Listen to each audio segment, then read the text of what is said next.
Hi, I'm glad you stopped by. I'm going to read this story called Snow Friends. Little Bear woke early from his deep winter sleep. As he yawned and stretched, he looked out of the bear cave and gasped. The world was covered with a thick white blanket sparkling in the sunshine. Oh, he cried, snow! And he raced out to play. Little Bear went rolling and skidding down the hillside, racing faster and faster. He rushed through the trees, shaking the branches to make tiny white snowstorms. He stomped and stamped in the crunchy snow, making trails of footprints that circled and twirled. Little Bear climbed up a hill and gazed out at the whiteness. The mountains and forests were still and silent. He looked around for someone to play with, but he couldn't see anyone anywhere. "Hello," he cried. "Hello," came back his echo. But no one else replied. Little Bear was all alone. "Oh dear," he sighed, "if only I had someone to play with." And he fell with a plop into a big snowdrift.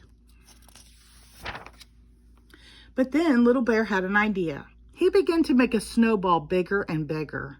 "If I make a really big snowball," he thought, "I could build a snowman, and then I would have someone to play with."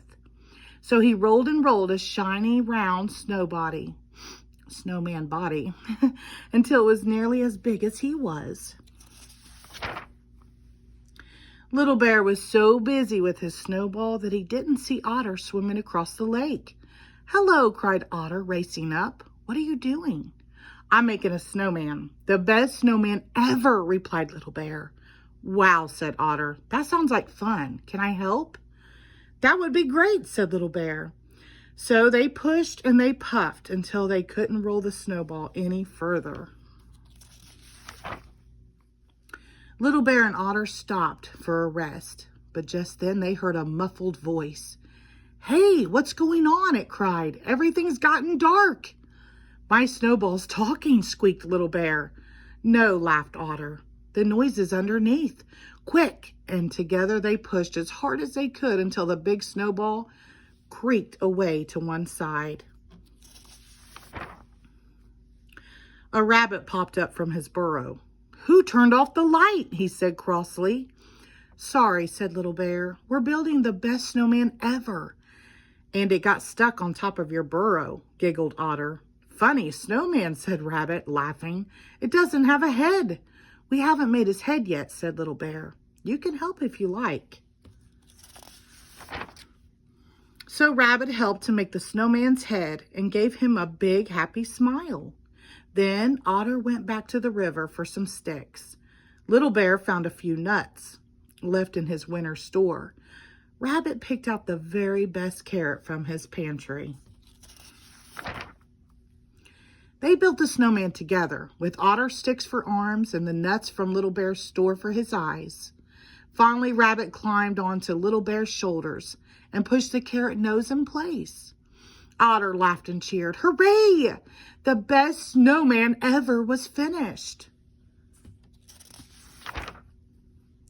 For the rest of the day, they played with the snowman in the snow.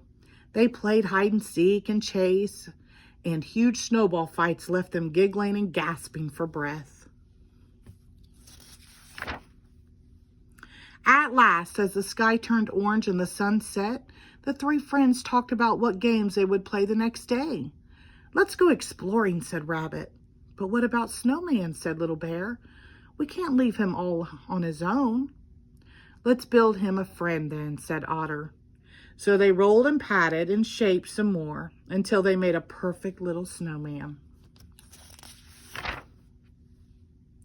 By the time they had finished, the stars were twinkling in the sky. Tired and happy, they crashed in a heap and watched with wonder as the snowman and his friend turned to silver in the moonlight. "He's the best snowman in the world," whispered Little Bear. "And he'll never be lonely now that he has a friend," said Otter. "Yes," Rabbit smiled, "just like us." The end. Thank you.